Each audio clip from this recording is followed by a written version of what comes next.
And we are back. Still a great new year. It is still January, the patron saint of bad movies, but not necessarily on DVD and Blu-ray. Tim, thank you for being here once again. Yes. As Mark floats around Europe. Mark is hopefully literally floating around. Mark is having a grand old time in Paris, and hopefully the city of lights and love. Hopefully he's getting a lot of light and love. I know it's cold and snowy and rainy there too, so I'm sure he'll be getting a lot of that as well. And, of course, as a matter of housekeeping, for those who have asked, of course, our opening music and closing music is by the punk band Ball and Chain, who are not necessarily doing anything right now, but I keep harassing them to put their stuff up online. I will let you know as soon as it is. And if you need to reach us otherwise, gods@digigods.com for vox boxes, emails, any insults you want to lob at us. And for those who have also asked, yes, the CineGods site is still coming along ever so slowly. We have finalized logos, and we are moving on to the final pieces of site design. But the logos are basically a derivation of the current logo, looking really nice. Yeah, excellent. So we've got our new DigiGods logo, got our new CineGods logo, got all that stuff finished up. It's looking very nice. So we're moving along. Shouldn't be too long, and of course we'll have many people writing for the site. And the plan is also to solicit many of you out there to also contribute to the site as well, because our listeners have been such a huge part of what we have done over the last many years. So Tim, as we record this now, we are on the verge of the LAFCA dinner, where you will be presenting the cinematography award. So wishing you luck on that as well. The dinner is always a fun time. I'm going to miss it. It's always interesting, that's for sure. Yes.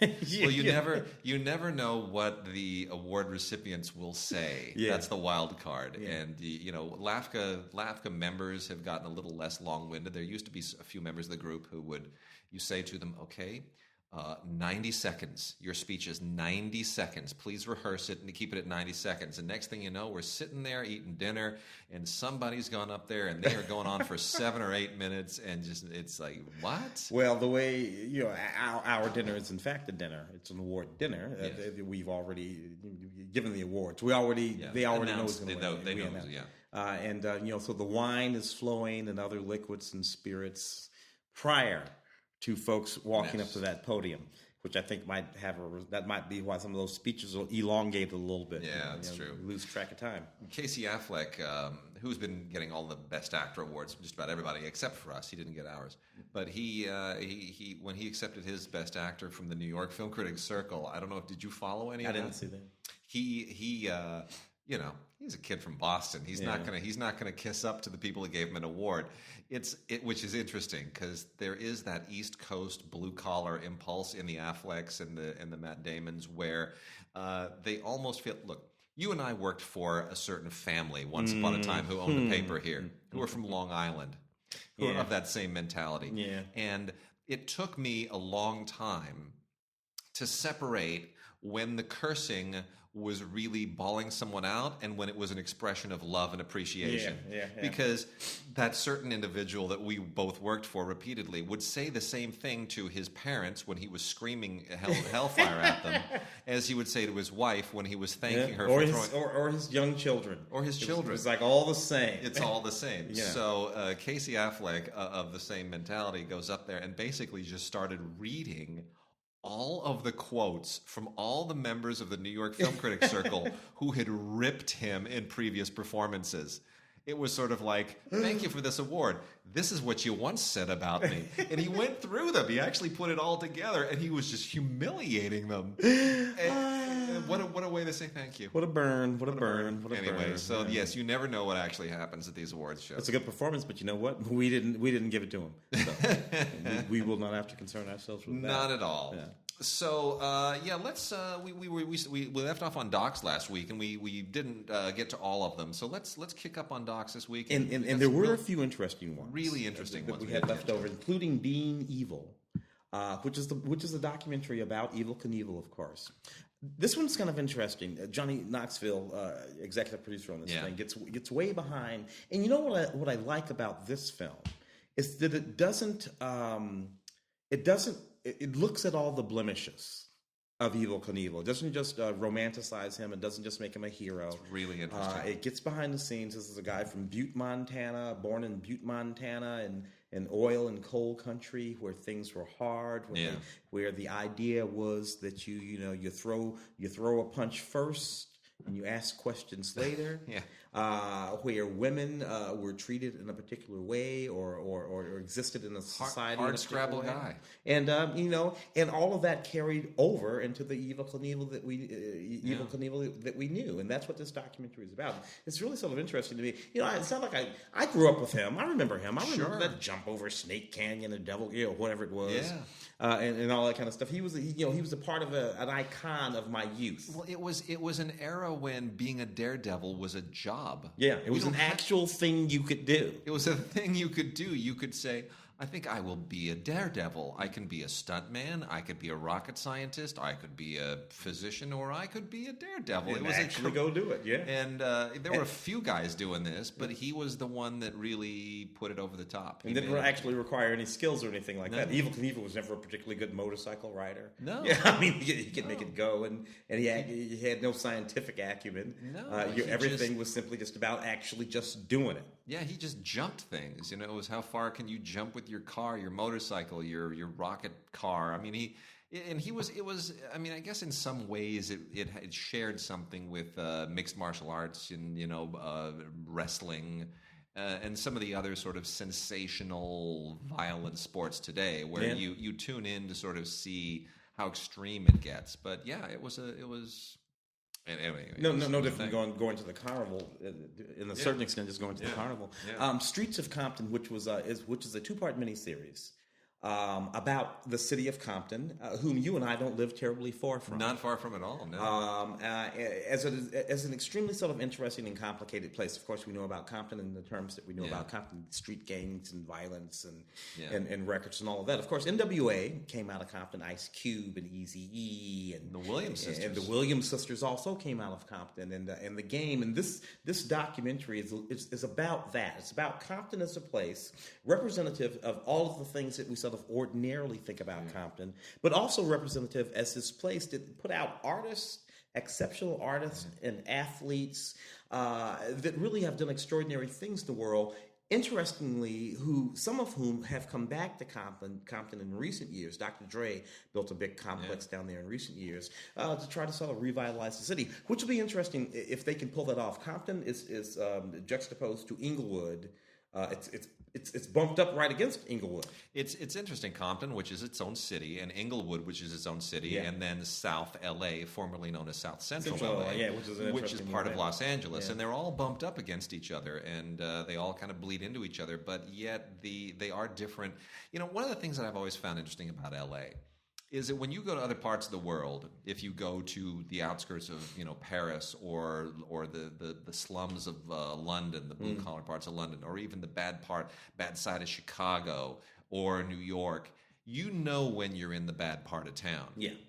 The bad parts of LA don't look bad. If you travel through the suburbs of Compton or Inglewood, or any place you want, Watts, any place you want, they're perfectly lovely. It looks just like any other part of Los Angeles. Looks like Burbank, Glendale. Yeah, and it's really sort of interesting dynamic. Yeah, interesting dynamic. Bruce Lee, Tracking the Dragon.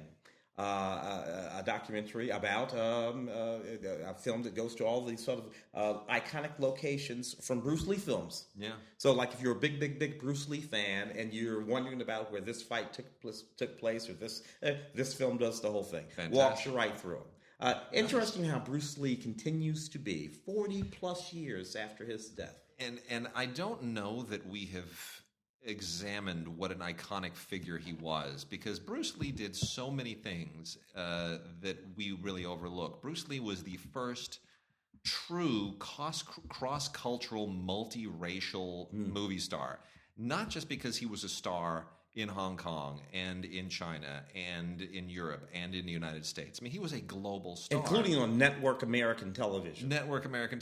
But he had a following in the United States, in the white community, in the Latino community, in the black community. And he created the environment for stars like Chuck Norris, Jackie Chan, Jet Li. I mean, for years later, for all of those people who would come years later, including the black ones, who played Black Belt Jones? Jim Kelly.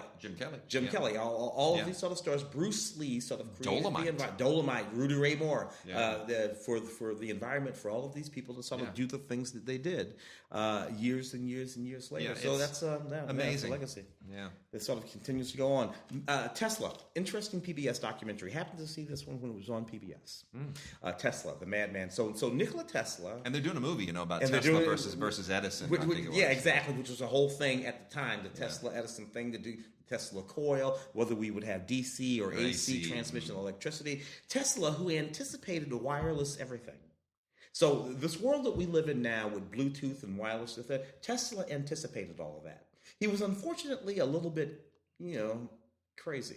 I guess that's which was the thing that he got stuck with, being this sort of a mad scientist. He even looked a little like a mad scientist with the hair and all of that stuff. While Thomas Edison, and for that matter Marconi, was these sort of like statesman gentlemen, with the white Edison with the white hair, and Marconi, very formal, almost Victorian. Yeah. And then you had Nikola Tesla running around electrocuting goats and stuff like that. Interesting documentary. Happened to see it when it was on. It was actually quite good.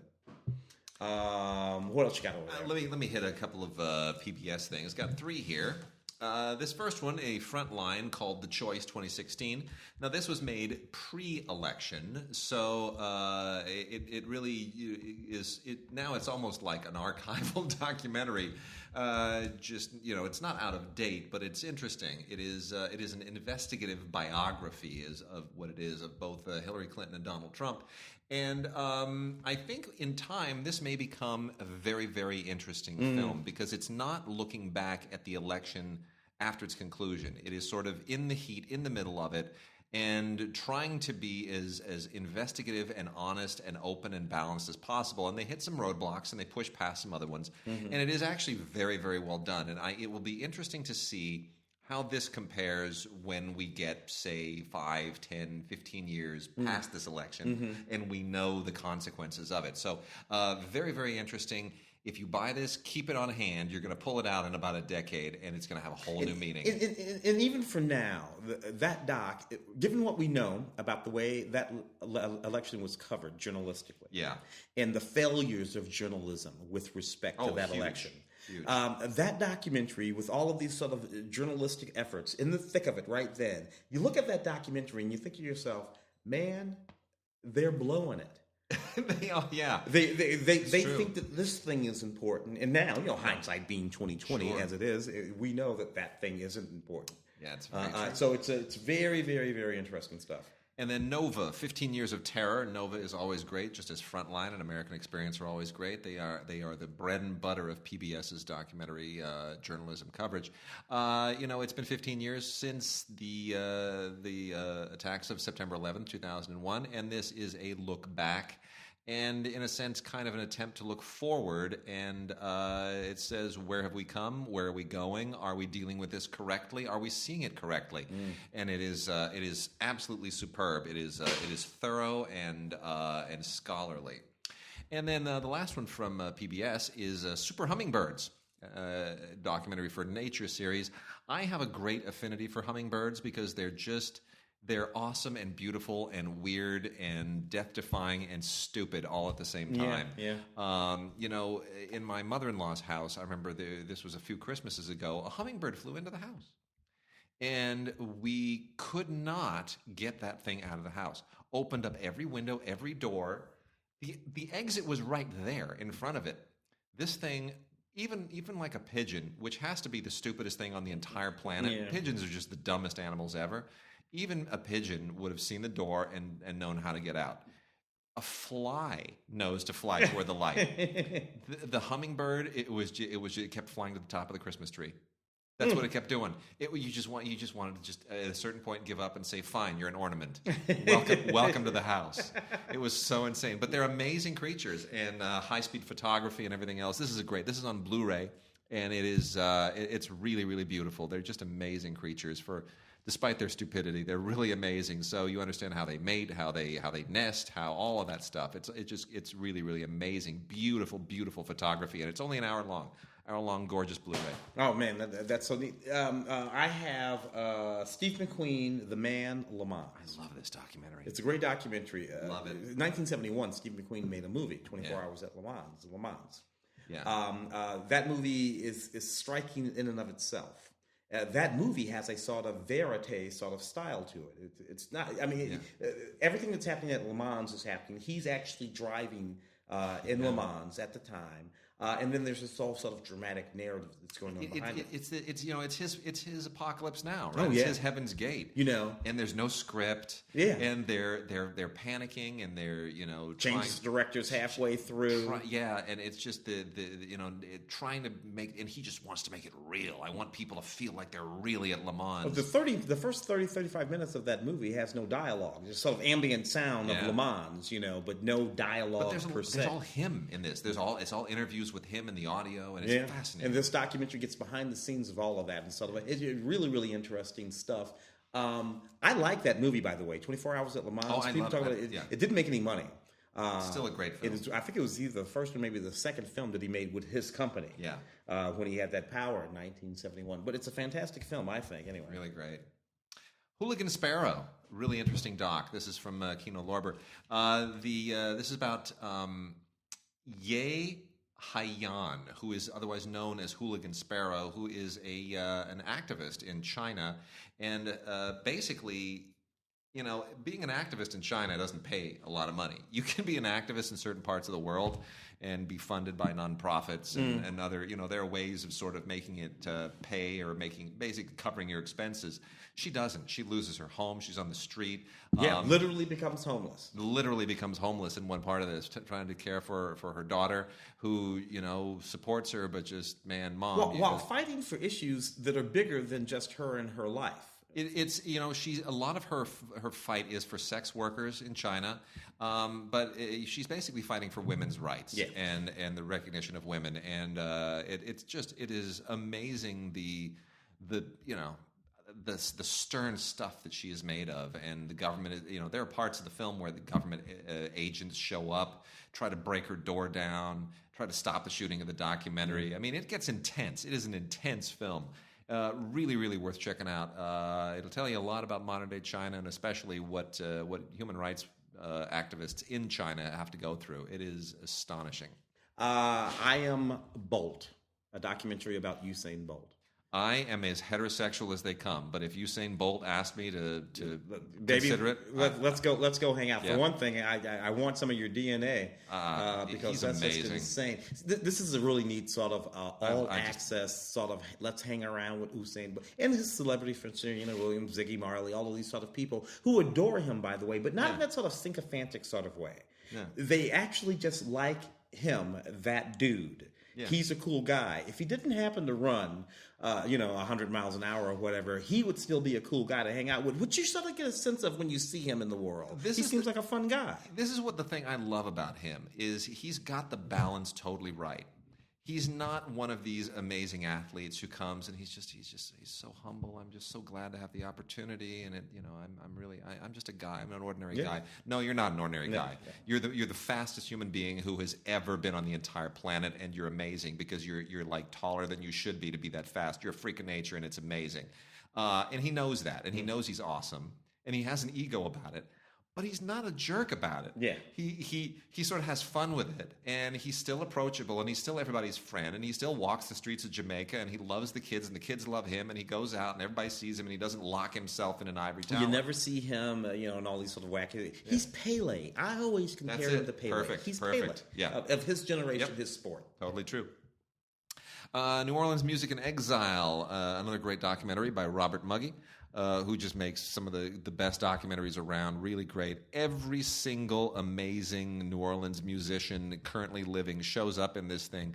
It is really, really tremendous. But what this ultimately is about the what happened in New Orleans music in the wake of Hurricane Katrina, which is that it wound up no longer being localized in New Orleans. A diaspora. It became a diaspora, exactly. And it is about both the poetry and the tragedy of that. And it's terrific. But ultimately, you're watching this because it's about amazing musicians and amazing music. And that is from music video distributors, MVD, and it is on Blu-ray. And then we also have The Seasons at Quincy, 4 Portraits of John Berger, which is this is directed by the 4 portraits directed by Bartek, and I'm not going to come close to pronouncing his name correctly, Giajos, and then Colin McCabe, Christopher Roth, and of course Tilda Swinton, which is the way that this thing is marketed. John Berger is a fascinating figure, and he really kind of a bohemian jack of all trades and philosopher, artist, poet, you name it. Yeah. And a fascinating guy. And these are 4 seasonal chapters that look at different periods and different elements of his life. And it's an interesting kind of avant-garde-ish approach. Tilda Swinton is really probably the only person that got this made. And it's worth checking out. This is from Icarus, and it is really, really interesting, especially for fans of Berger. All right, so let's. I'm going to talk about just a few Fox things here, and then we'll cover some. We've got TV, we've got anime, we got a lot of stuff that really kind of accumulated over the holidays. So we're going to try to put a dent in some of this.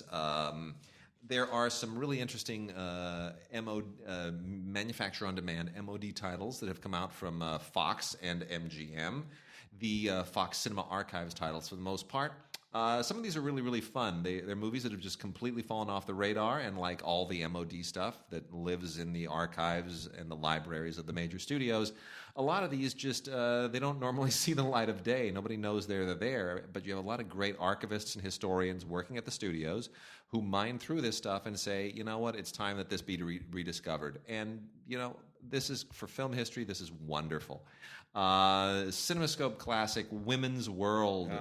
A lot of fun here. This is just one of those Battle of the Sexes romantic comedy things of the era. It just is so of the era. If you like Mad Men, you'll love this thing. Nicolescu? Directed by Gene Nicolescu. Yeah. Who was a wonderful painter. People forget that before he was a filmmaker, he was a painter, a fairly famous painter. Yeah.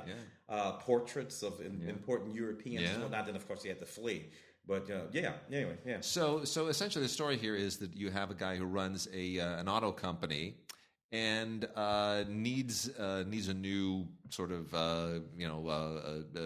vice president to fill in, and the issue here is whether or not your spouse whether or not the woman is adequate to sort of complement the man in the job. It's very Mad Men, very regressive sex role stuff, but yet fun at the same time as long as you look at it through that kitschy prism. And despite that theme, in this case, Lauren Bacall, as I recall. Well, Lauren Bacall, Van Heflin, Lauren Bacall, June Allison. The women are actually very sharp. The women make the movie. They're very sharp. They bring these men to heel, actually, in the way Arlene Dahl, and the way these movies act. So you look at this movie and you see what it's about, and it seems like, oh my God, how. But no, the women are really strong in these movies. The men all basically take the second role here: Clifton Webb, Cornel Wilde, Van Heflin, and of course the great Fred McMurray. Yeah. It's really a lot of fun. And then we've also got Sentimental Journey with John Payne and Maureen O'Hara, co-starring William Bendix. This is just a really good, solid old melodrama. A lot of fun. It's about a woman who adopts an orphan girl.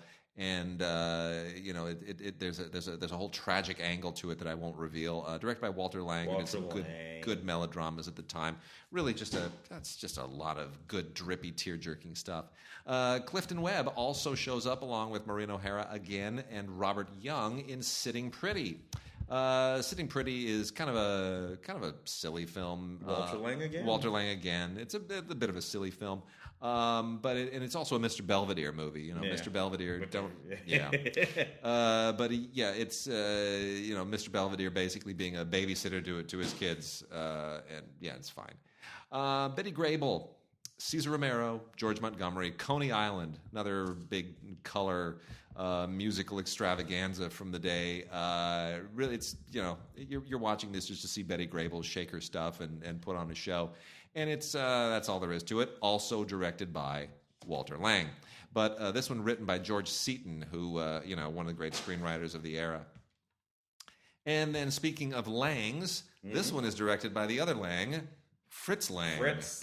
Fritz Lang's really fascinating Western Union, based on the book by Zane Grey. Now, Zane Grey, of course, wrote a lot of great Western material, but when you put it in the hands of a German director of the Expressionist school, it becomes a whole different weird kind of a thing. It's a Western noir. It is a Western noir. It's absolutely what it is. Yeah, these angles, and and when you're watching it, you're like, oh, wait a minute, what the hell's going on here? It really is. It's fascinating. It is just, it's done in such an unusual, fascinating way. It's about a couple of brothers who are outlaws and go separate ways, and the separated by good and bad thing that we get in so many movies, the Cain Abel paradigm. But what's interesting is you get people like Robert Young and Randolph Scott and Dean Jagger, along with Virginia Gilmore, but specifically the men, who all were Western stalwarts. Yeah. But they're totally different here. It's like Fritz Lang doesn't want to let them be what they've been in other movies. He makes them into something else, and it's really fascinating. So... really interesting stuff. Good stuff. I got a few over here. Shall I go? All right, let's pile through the. Let's go through it. Well, the thing about these movies, some of these movies anyway, is that they were really extraordinary movies that gave us some interesting firsts, if not first, close to the first. So John McNaughton's Henry, Portrait of a Serial Killer, which is a young Michael Rooker. I remember this being just the most profoundly disturbing movie. He's just this drifter. He commits these brutal murders. He's just sort of like in the world doing this stuff, and there we are, just sort of like watching him. It's sort of loosely based on the story of Henry Lee Lucas, the actual serial killer. But this movie, I remember just having a sense of verite about it. And I remember this is a 1986 film. Yeah. People at the time thinking that this was a documentary about Henry Lee Lucas. It was a whole thing, and that particular. So anyway, this is the 30th anniversary edition of this film. All kinds of special features here. Commentary track with the director. Anyway, the more stuff you can possibly list. So I don't know if this kind of stuff is your kind of stuff. This is a hell of a callback. I'm going to throw another little weird sidebar out there.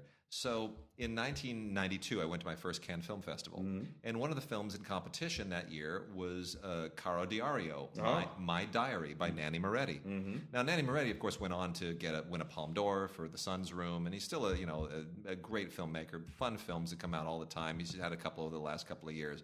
Very politically active in Italy as well. Caro Diario is a very weird little road trip movie. He stars in it himself, and he's just on a kind of a whimsical road trip and writing a diary about it. And one of the recurring themes in that movie, which is why I can't watch Henry, Portrait of a Serial Killer seriously anymore, is how horrified he is, his character in the film. He's horrified by this movie. And you first see he's sitting in a movie theater watching it, and they cut to the shot where Henry basically slams a television set over that guy's head. Yeah. And you cut to Nanni Moretti sitting and squirming in his seat and covering his eyes. And for the remainder of the movie, there's all this referential stuff. It's like, I wonder if it's going to be as bad as Henry, Portrait of a Serial Killer. Everything is compared to the film, and so now I can't watch that movie without thinking of Nanni Moretti squirming in his seat. It's just ruined the movie for me. That's astounding. That's astounding. That's amazing. What else do we have here? Believe it or not, 1996. We are looking at the 20th anniversary edition of Jerry Maguire. Good night, folks. I'm done. I'm going to go kill myself. 20 years ago, Jerry Maguire. You had me at, what did he have? Hello. Hello. Had her at hello. It's fantastic. Anyway, this is I don't have to tell you about the movie, but this is jam packed with everything on the planet, including several all new special features. A 3-part retrospective feature film featuring interviews with Tom Cruise and Cameron Crowe, nearly 60 minutes of never before seen footage and deleted scenes and extended scenes and all of that kind of stuff. Photo gallery, lots and lots of commentaries. You got commentaries from Cruise, Zellweger, Cuba Gooding Jr., Cameron Crowe, more than that, just all kinds of stuff, including things that are not even related to the movie. I still love this movie. This movie still works for me too. I don't know why Cameron Crowe can't do this again. I don't know what's happened in his life and his heart and his emotions that he can't sort of go to that kind of a place again. But it won an Oscar for him. Well, the last time, Almost Famous, I think has to be. I mean, I know he's made a few movies. But Almost Famous was the last time that he got to that spot where it really resonated with me in that way. Yeah. Did he do Extremely Close, Extremely Loud, and Incredibly Close? No, he did. Well, Vanilla Sky is what it all started going south. Well, that Vanilla Sky adaptation that he did, which I don't hate, but still after seeing Open the original, no point. This is just wonderful, and Ultraviolet. So beautiful. You can add Jerry Maguire to your Ultraviolet library. Which, by the way, I should point out, I am increasingly discovering the joys of Ultraviolet and Disney movies anywhere. Meaning? Meaning this, that my daughter is obsessed with 4 films in particular. It is a daily constant rotation between Little Mermaid, Beauty and the Beast, Sleeping Beauty, and Snow White. So it is the Disney Princess complex, the Princess Industrial Complex, as some have referred to it, nonstop every day. This is her choice. We didn't sort of shove princesses down her throat. And my wife insists that they be referred to as warriors, not princesses. So she wants to see her warriors. Okay, fair enough, good. So not a lot of warrior in Snow White, but fair enough. I'll go with it. So rather than sticking in every time one is over and pulling it out and putting it in another disc, I've got the DVD player, the Oppo player, the Blu-ray player. I just switch that thing into the Voodoo mode, and they are all right there. yes. Right there. I don't have to get a disc. I don't have to do anything. It's just right there all the time. So there is something to it. Powerful. Little girls, the things little girls will make you do. It's true. Very true. Sudden Fear, 1952, David Miller film. This is an extremely impactful film. Even now, this movie still works. It's about this actor who plots to marry this extremely rich woman so that he can kill her. And it works out actually quite intensely. This is from Cohen Features, of course. Audio commentary on this film, as long as a re-release of the trailer and a few other. Look, this is the wonderful Jack Palance looming in black and white. The young Jack Palance, who is just a physical manifestation on screen. Talking slowly and moving. It's just really, really extraordinary. So, one hell of a movie. If you haven't seen it before, Joan Crawford, Jack Palance, Gloria Graham, Sudden Fear. All right, I'm going to roll through some exploitation-y stuff here, and I'm going to move from one library into another library in a really, really cool way. First, I'm going to start off with Blue Underground's release of 99 Women Behind Bars Without Men. Women in prison movies, they just never get old. This is the 3-disc unrated director's cut edition of the Jess Franco film. If you're a fan of Jess Franco, you have my sympathies, because Tim and I just are not real Jess Franco fans, but yet I find him oddly compelling in some weird ways. He didn't make good movies, but he made movies that I can't stop watching. They are particular in their own way. They are indeed. So this is not necessarily at all like the women in prison films that Jonathan Demme wrote and directed early in his career, and he did a lot of them. Caged this and Caged that, and And then what's the one with Pam Grier? With Pam Grier. What was that set one? In the Philippines. It was the white woman and a black woman handcuffed together, and there's a whole. It's like that whole Sidney Poitier. The Curtis thing. Yeah, exactly. They just did it a female style. Anyway, so Jess Franco, it's a ridiculous movie, but it's insane and it is crazy, and they did a full restoration on it, and it's gorgeous to look at, and yet it's insane. Maria Schell stars in it, along with Mercedes McCambridge, Maria Rome, and, of course, the great wacky actor Herbert Lom, who just is still doing these things by the 60s and 70s. It's crazy. It's ridiculous. But 99 Women, if you want to watch it, Blue Underground on Blu-ray. And then we move into some Vestron films. Now, Vestron has gotten a little bit of a new release on life. Lionsgate is releasing all the old Vestron movies as part of the Vestron Video Collectors Series. Vestron was one of the first companies to actually start making and releasing movies straight to VHS. They kind of pioneered the idea that movies didn't actually, now that the home video market is there, you didn't have to go to a theater first. You could become a brand just in home video. And there was a moment during the early days of VHS when that was absolutely true. People did not need a film to have had a theatrical release. Nope. I would go to and I would just grab them off the shelf. Yeah. Yep. So we get Return of the Living Dead 3. Now, if you haven't seen Return of the Living Dead 1 and 2, that's okay. Plot is not what this is about. This is all about 80s era gore makeup and all that fun stuff. This is a later one. It is in 1992, so it's technically the 90s, but it's still kind of the 80s. And we're sort of on the tail end of that, and it still feels like an 80s movie. It's ridiculous. It's a zombie movie that does not need any explanation. And then we also have, from Vestron Video Collector's Series on Blu-ray, CHUD 2, Bud the CHUD. CHUD, of course, stands for Cannibalistic Humanoid Underground Dwellers. And this is from 1988. It is the sequel that did not need to exist because CHUD really pretty much did everything it needed to do. But it's a little bit like Gremlins 2. It gets cheekier and campier, and it's played for laughs, and you see it basically because it's just loaded with 80s kitsch. The hairstyles, the clothes, the look, everything is just really, really 80s. And it's silly. It's meant to be comedic. On the other hand, you could go to the Arrow library, which is being released through MVD, and see the original CHUD, which is also out. Cannibalistic humanoid underground dwellers. Yeah. I had friends who just they just were obsessed with this movie. So this is the original CHUD, which is less funny and campy than its sequel, but it because it has real actors in it: John Hurd, Daniel Stern, and it actually is surprisingly effective. Believe it or not, it is still really creepy and very effective. So the original CHUD, I give a preferential treatment.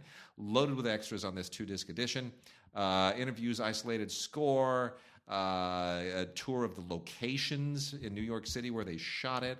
I mean, they really went to town. It's loaded with fun, cultish goodies. And as long as we're in the Arrow library, we've got 2 more to go for. The Driller Killer, Abel Ferrara's classic. This is a DVD and Blu-ray dual disc set. This is the director-approved edition, so Abel was apparently in his right mind long enough to approve this. A little bit of an odd guy, but Abel made a couple of movies I really King of New York. He's like Cronenberg in this sense that even when he's making something like Driller Killer, which is a straight-up exploitation film, there's still an artist at work trying to do something interesting. Like you watch Videodrome or even anything that Cronenberg did. He did Abel did a version of Invasion of the Body Snatchers. Yes, he did. It was actually which good. Mark and I talked about some weeks ago. Yeah, which is now out on Blu-ray as well. Anyway, you get an audio commentary from Abel Ferrara, moderated by the author of the book about him, Brad Stevens, and that is a really, really interesting commentary. It's not as insightful as I perhaps wished it were, but it's really, really interesting. And then, again, just loaded with extras. Really fascinating. You get 2 aspect ratios of the film here, 185 and 137. And, Driller Killer is kind of the film that led to his career going more legit. But it's creepy and pretty gory. And then lastly, from the Arrow Library, Creepshow 2, another sequel that did not need to exist. The original Creepshow is fun, especially seeing Stephen King as an actor. And Creepshow 2 was an attempt by George Romero and Stephen King to push it a little bit too far. So, but that said, a lot of extras here. If you're a fan of the film, if you're a fan of the stories here, there's effects featurettes, and there's an audio commentary with the director, a new interview with actor Daniel Beer, and other assorted goodies, stills and trailers and TV commercials. Space Jam, believe it or not. Believe it or not. My appreciation for that film has gone up ever since they announced Space Jam 2 with LeBron, which I know is just going to be unwatchable. So now I'm kind of nostalgic for this. Of course, I didn't like it at the time. This is one of the early combining animation with live action. Michael Jordan, of course, in the movie. The Looney Tunes need to win the game, so they get Michael Jordan. Michael Jordan's first and only movie? First and only movie? I think he's played himself in a few cameos, but the only one that he has been the star of. As opposed to a cameo. Which, of course, this opened the way for Shaquille O'Neal to do Shazam. Or Kazam. And Steel. So Michael Jordan opened the way. Joe Pickup, who directed this movie, did a couple of music videos, Michael Jackson music videos, I recall. And Let It Ride with Richard Dreyfuss. Richard Dreyfuss was his feature film. And then, for whatever reason, this. This film has a popular following. Lots of people love Space Jam. Pitka has... he's still a big commercial director. He just doesn't do features. If you see any commercials for like American Express or for where there are maybe like 8 or 9 different locations around the globe, his commercials, the ones that he does now, they usually start off, "We operate." They use like tech companies. Tech companies do it too. "We operate in 375 countries around the globe." And you'll see shots of people like in India and in Nigeria and in Siberia and Mongolia and Argentina and Nebraska. And they're sitting at computers or they're playing with their children. And we make life better all across our shared home.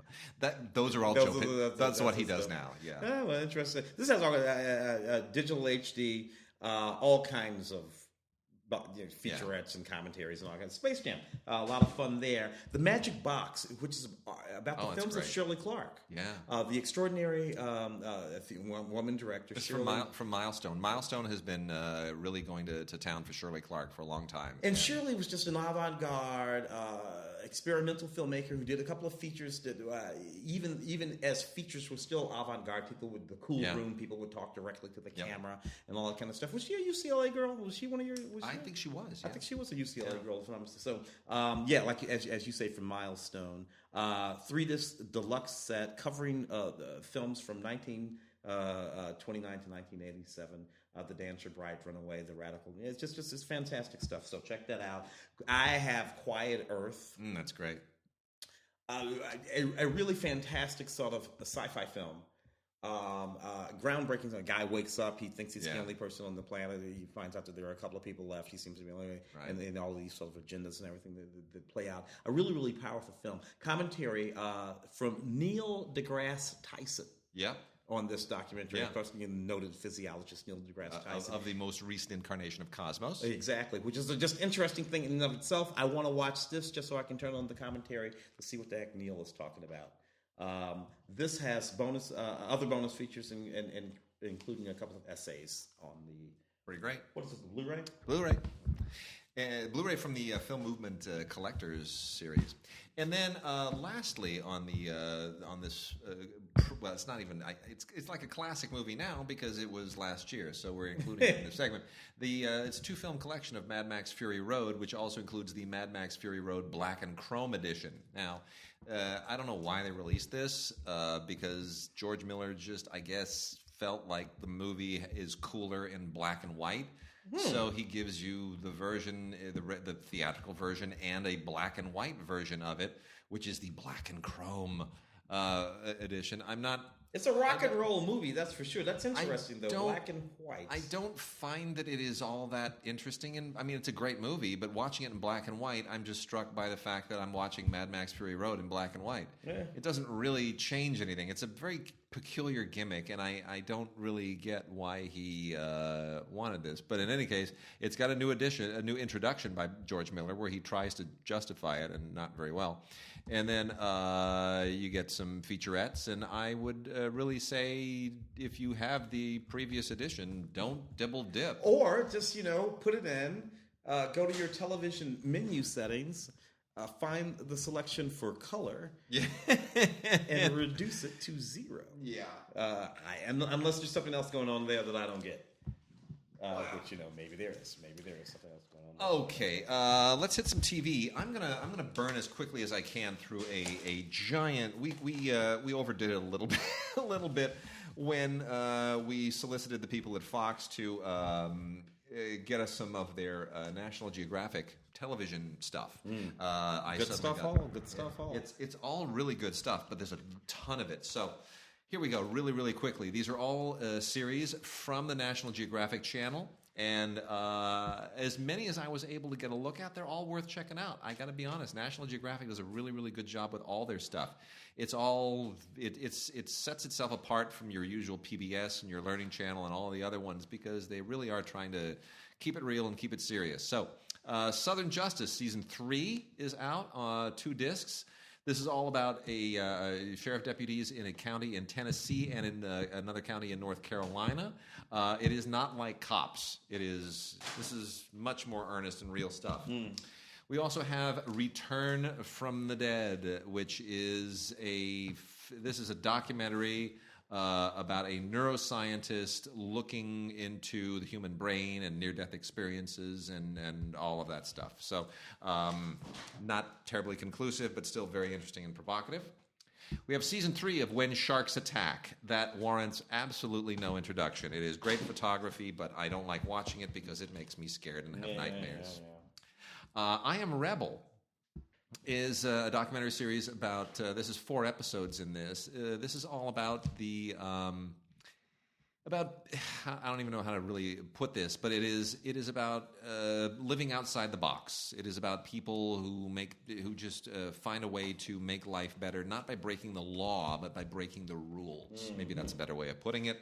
That is really interesting and very sharp. Rebel Pope is all about the current Pope Francis and how he has sort of changed the papacy and turned the church on its head and all of the residual effects of that. I don't know that that's conclusive or not, but it's interesting. Animals Gone Wild Season 3. This is a little bit like the When Sharks Attack. I hate to interrupt, but you know what's funny about the current Pope? Is that everybody forgets that the other Pope, he's still there. Yeah. He is. Yeah, he's in a little room. In the back. Everybody forgets he's not dead yet. No. They've been waiting for that guy. I'm just saying. Yeah. He's still there. He's still there. 2 popes right now. It's interesting. Animals Gone Wild Season 3. This is like When Sharks Attack, except it's not sharks. It's bears and hippos and rhinos and birds and everything else, just being unbelievably brutal and ruthless and not holding anything back. Missing Dial is a 2-disc set. 6 episodes.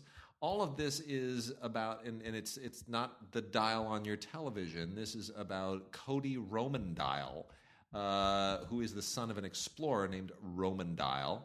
And Cody disappeared while hiking in Central America. And this is a really intriguing kind of a whodunit thing that goes into trying to figure out where he went and what happened to him, and it is a little bit unnerving.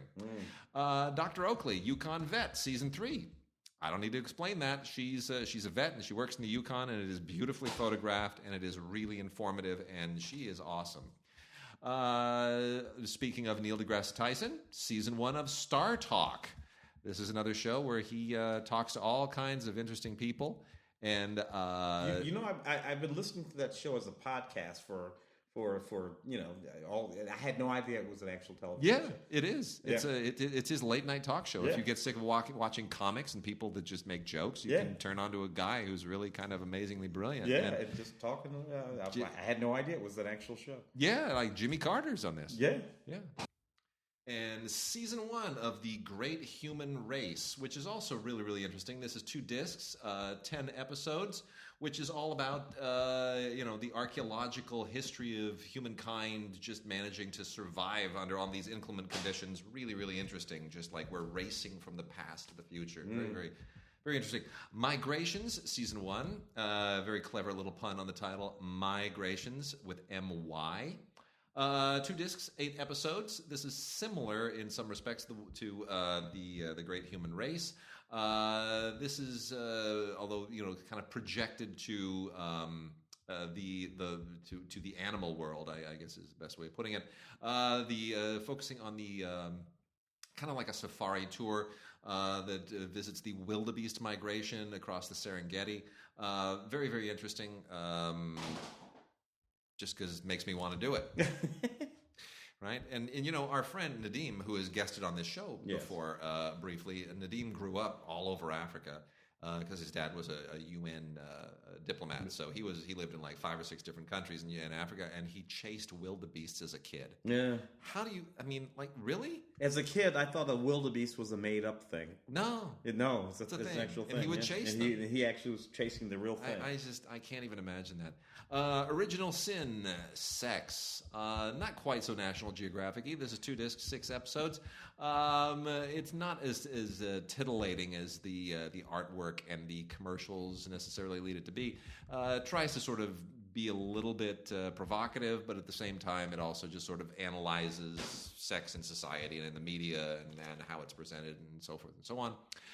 Gerald R. Ford, Test of Character, narrated by Jeff Daniels, revisits the presidency of a man who was never actually elected to the presidency, which is kind of amazing. He wasn't even elected on a ticket. Yeah. He was, it's the most fascinating presidency. He was selected after the previous vice president, Sparrow Agnew, resigned, and then indicted for tax evasion, if I recall. Yeah, and then became president when Nixon resigned. Yeah. He may be the only president who never actually ran on a ticket. And because I'm so old, I actually remember all of this in real time. Might have been elected himself had he not pardoned Nixon. True. Might have beat Jimmy Carter. Could have changed everything. Might have beat Jimmy Carter. He might have. So, in any case, this revisits what what he had to do to sort of help heal the country after Watergate and all of that, and what a tall order that was. Very interesting. Primal Survivor, season 1. Essentially, just one of these Survivor type shows, but it's not like Survivor, the game show, the reality show. This is more about the reality of if you have to survive and do all that Boy Scout stuff, and let's say you're caught in the Amazon, what do you need to do? The Greeks is a great 3-episode documentary about the roots that the modern civilized world has in Greece and Greek culture and the contributions of the Greeks. Really, always a good thing to remember. United States of Animals, season 1. This is a great one to watch with the kids. I've not watched this with my daughter, but it's 2 discs and 12 episodes, all about just amazing animals. Reminds me of Wild Kingdom when I was a kid. Every Sunday I used to watch Wild Kingdom with Marlon Perkins. Yes, I love that show. Wasn't that great? And you know what? It was, what was the other guy? You remember the other guy's name? Young guy. The young Steve guy. Something. Yeah, Steve. Yeah. It was always Marlon. Here's what I remember about that show. Steve was always having to wrestle alligators. And that was it. But it was hysterical. Marlon Perkins would go out and he was like Walt Disney. Of nature. He would say, Steve and I just went out and saw a whole lot of alligators. Steve wrestled them. And he's the guy who's always wrestling them. And, I never understood why he was wrestling them. Steve, grab that thing and bring it over here. Oh, we went out and we found ourselves a boa constrictor. Steve wrestled it. And Steve's wrestling the boa constrictor. I never understood why Steve had to go wrestle with the animals and Marlon just sat in the Jeep and watched. Oh, it's too funny. Mutual of Omaha. Animal Storm Squad, season 1, as long as we're on the animal thing. It's about people rescuing animals in storms. Pretty great. 5 episodes. And it's really touching. It'll kind of get you a little bit weepy. I mean, you think in storms, people go, well, rescue the people, rescue the car, we'll rescue all this. And like animals get caught up in those things too, and somebody's got to care for them. And people put themselves at jeopardy. Firemen, paramedics, police officers, to get kitties and doggies and horse and pigs, all kinds of things, all kinds of to save the animals. Sometimes I think they would leave people in those holes. Very true. But we're going to get that kitten out of there. And then season 1 of The Yard. The Yard is all about shipbuilding and what goes into building ships, and it is exhausting.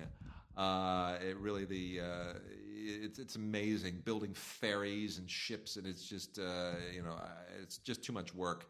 It's specifically focused on Alaska, and it reminds me like some of those I think those are TLC dirty jobs. Ice road truckers and those things. It's like, oh my gosh, you thank God you don't have to actually do what some of these people do. And then kind of sideways from that is Port Protection Season 2.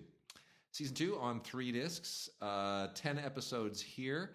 And this is focusing primarily on the people who protect our ports. And it's a little bit more, it kind of, sideways from the ship people.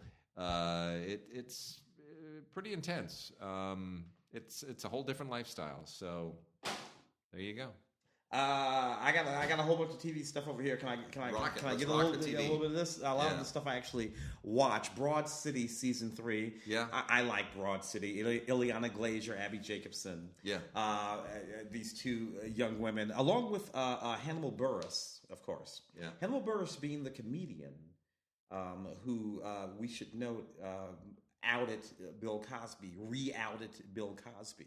Oh, wow. And he was the comedian who sort of brought that all up again about those issues up again, who sort of ignited all of that and led us to led Bill to the place where that is now. Mm-hmm. A fairly brave thing to do. For one thing, you're Hannibal Buress. Not that many people have heard of you as a comedian, and you have the balls to go out and defend women. People forget the entire context of that joke. It was a joke wherein he was actually supporting women in the business. So it was all thing. And nevertheless, it has nothing to do with this. This is about Broad City Season 3. This is just absolutely hysterically funny to me. These two Jewish girls roaming around New York, being perfectly ridiculous, yet very sharp and very versatile and supporting themselves, doing everything that they can do. Extras include a hack into Broad City and some deleted scenes and some other stuff like that. Funny. In juxtaposition to Broad City, a show about young women in New York, is Girls, which is a show about completely different young women.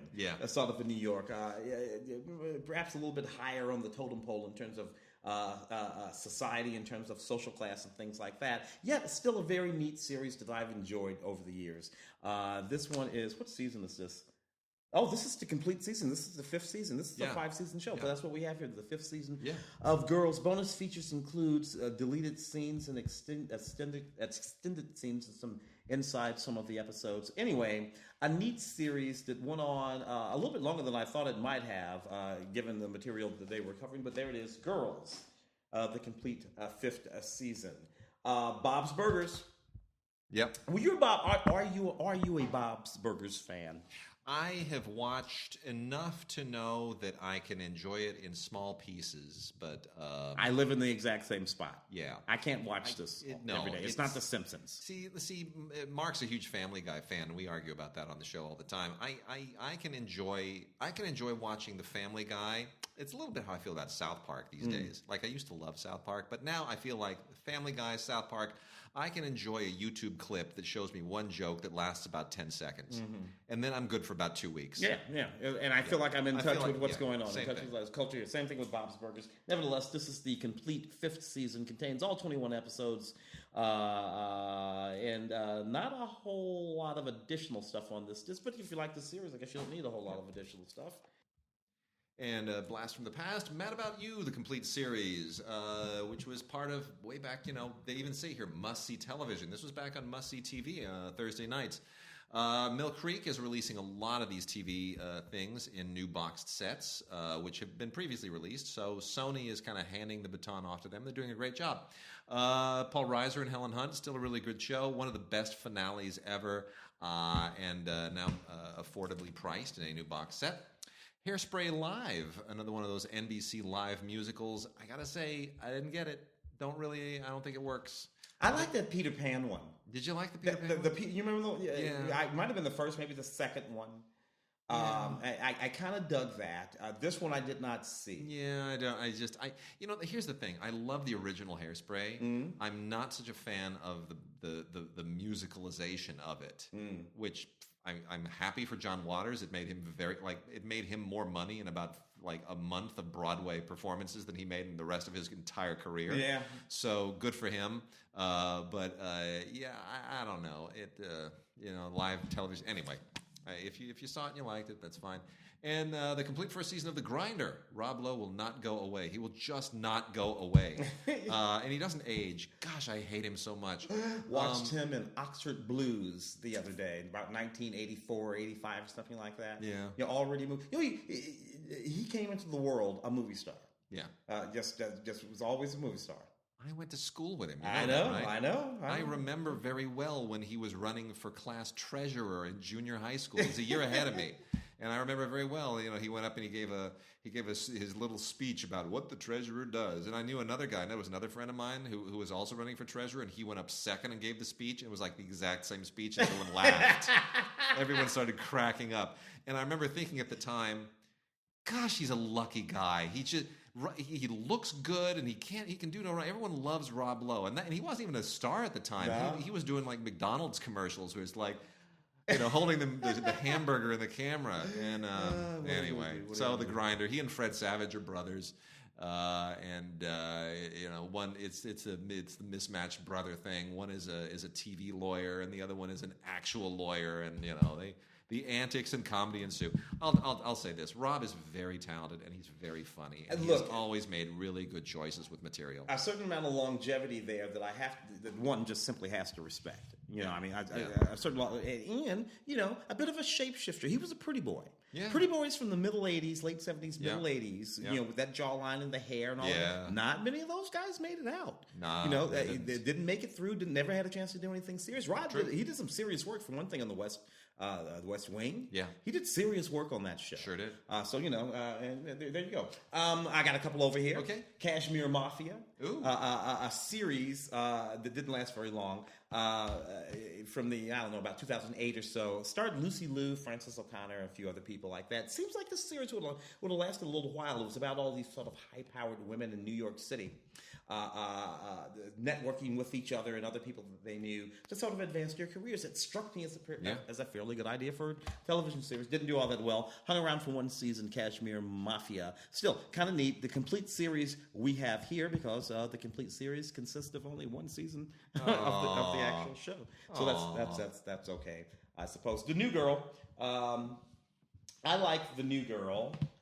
With our Zooey Deschanel. Love Zoe. We've loved Zoe for so long. It surprises me, though. This is the 5th season that we have here of The New Girl. It surprises me that this show made it that long. It's a one-joke show. It is. She's so charming. But that's what it is, and that's why it's made it. Her charm, the charm of a couple of the guys who are on the series too, as they go through all sorts of relationship machinations, and it reminds me of That Girl. Remember That Girl? Oh yeah, totally. Marlo Thomas. I'm completely giving away my age there. But Zoe is, cuter and sexier and an interesting thing. So she's just great. The 5th season of The New Girl on DVD. Tim, I'm going to take a weird little blast from the past here. Paramount has just released The Love Boat, Season 3, in Volume 1 and Volume 2. Now, look, Love Boat's great guest stars. Everything is wonderful. The 3rd season is even better than the 1st and the 2nd season. So I highly recommend this, but I just want to point something out. Season 1 came out in 2008. Season 2 came out in 2009. And then for some reason, Paramount decided to push pause and force Love Boat fans to go without their fix for 7 years. What the heck was that about? I don't know. I mean, the Love Boat ran for, like a good decade at least. So we got a lot of Love Boat coming. I just want to say to Paramount, are you going to wait 7 years between every single new season? Because I'm going to be on Social Security by the time. The fans will age out. I had a crush on Lauren Tews like you. Oh, like crazy, yeah. Crazy crush. So please get this stuff out there. I mean, figure out what you're going to do with this. I mean, if you're going to do this, then here's what I recommend. Get yourself a big box set, the complete Love Boat, and get it out there. The whole thing. The whole thing. Just push the whole thing out there. No more half seasons. The Love Boat is all about the guest stars anyway. It's all about watching the Love Boat and seeing who walks onto that ship. Sonny Bono, Charo, and Joe Namath, my all-time favorites. Those 3. Fabulous. Fantastic. Star Trek. Enterprise. Star Trek Enterprise. in a big box set seasons 1 through 3, 1, 2, and 3, and then as a separate disc, season 4. Yeah. In the set, not exactly sure why that, but anyway, nevertheless, you get all 97 episodes on a 27 disc set. Yeah, the complete series. I was a big fan of this series. I know a lot of people try to ignore it or skip it or pretend like it doesn't exist. I'm a big fan of Scott Bakula for one thing. Yeah, it was. I like that they went to where they tried to go on the show. I just don't think fans really wanted to go to that place. It's a little too close to our point in time. Yeah, it tried to tie the now to the then and sort of stitch it together. I think it's a perfectly decent link. It's a Western, basically. It's just a Western anyway, and it's a perfect.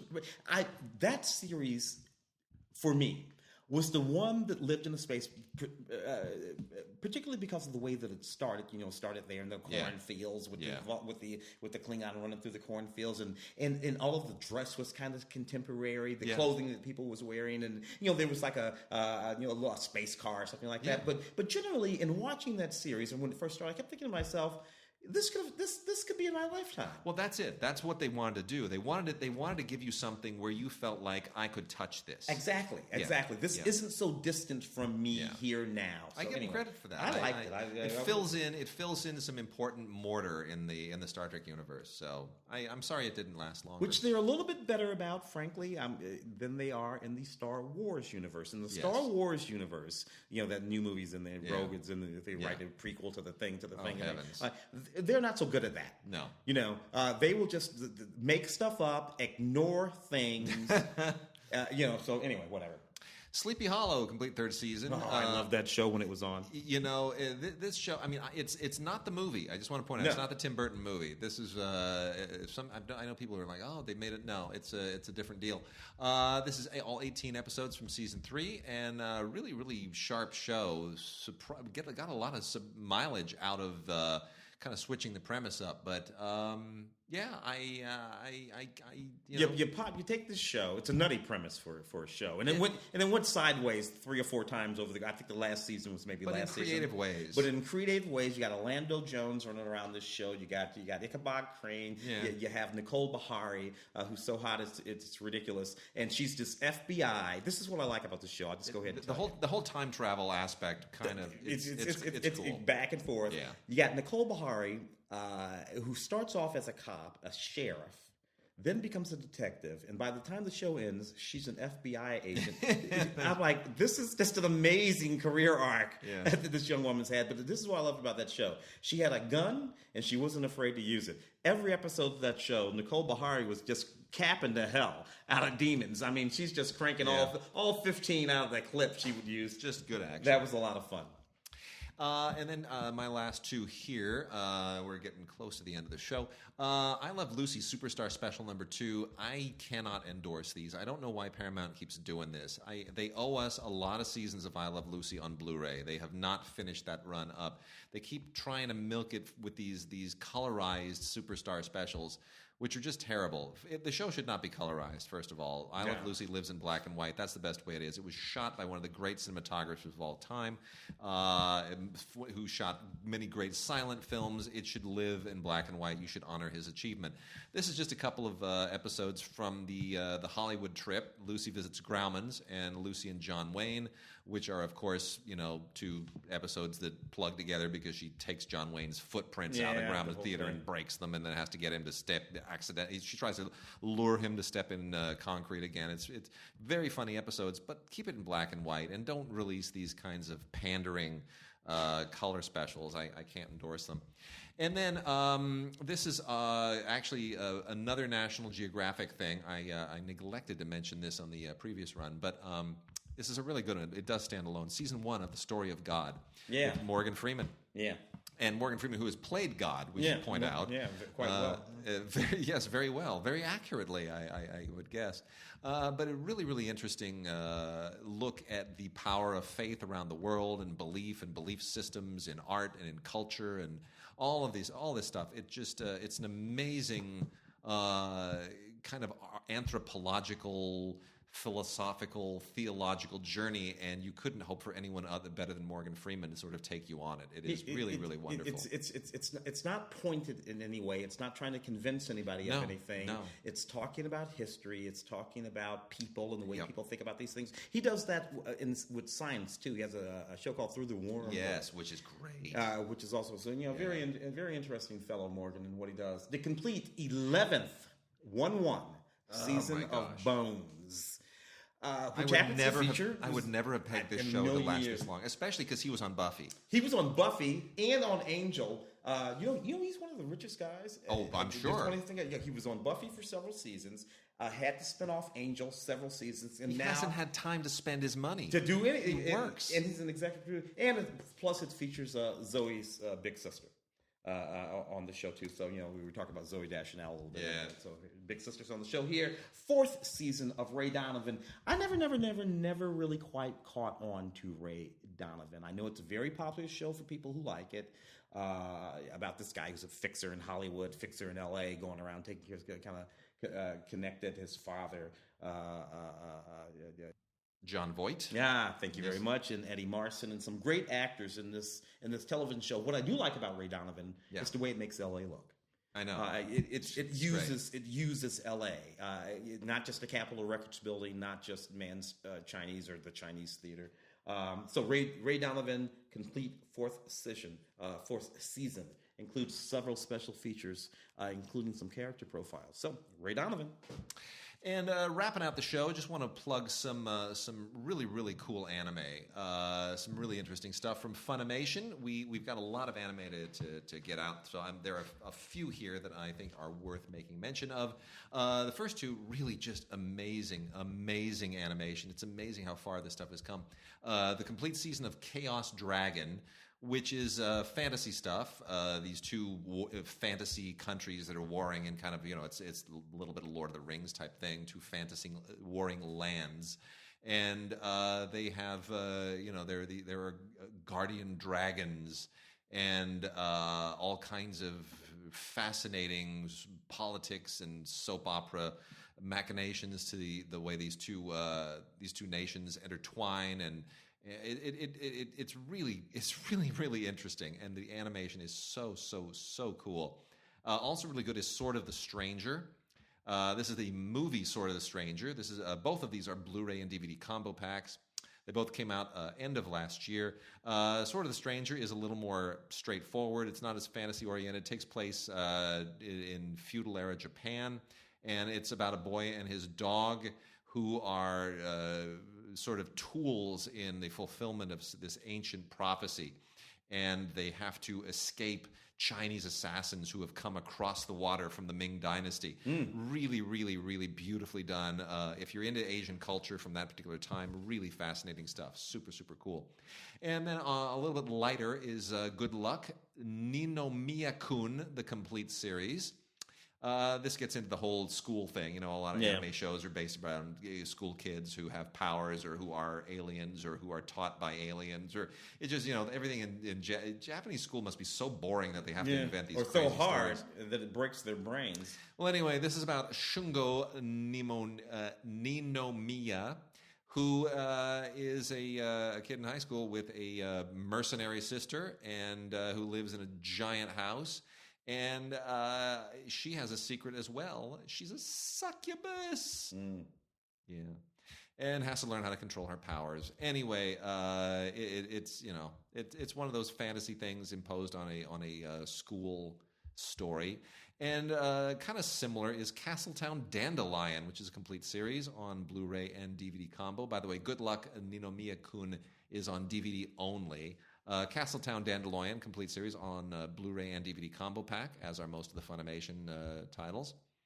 And this deals with a family that, like Ninomiya, they appear to be normal, but they're actually royal, and they're like this reality show family, and it's a little bit like taking it's a little bit like if you were to take the Osbournes from that era of reality show television and turn that into a weird Japanese anime series on steroids. That's the only way I can think to put it. Anyway, it's fun, it's weird, it's wacky, it's a little bit fringe. But for the animation, the quality of the animation, Sword of the Stranger movie and Chaos Dragon complete series, just top-notch animation. Really, really good stuff. All right. Tim, with that, we are done. Good. Have a great time at the LA Film Critics Awards I will do dinner. us all well. Mark should be back by the time you guys. Mark will be back for the next show, hopefully. If not, we'll if he's back with too little time to catch up on anything, we'll pull you in again. But if anything happens at the LA Film Critics, that would be fabulous. All right, thanks everybody. We'll see you next week.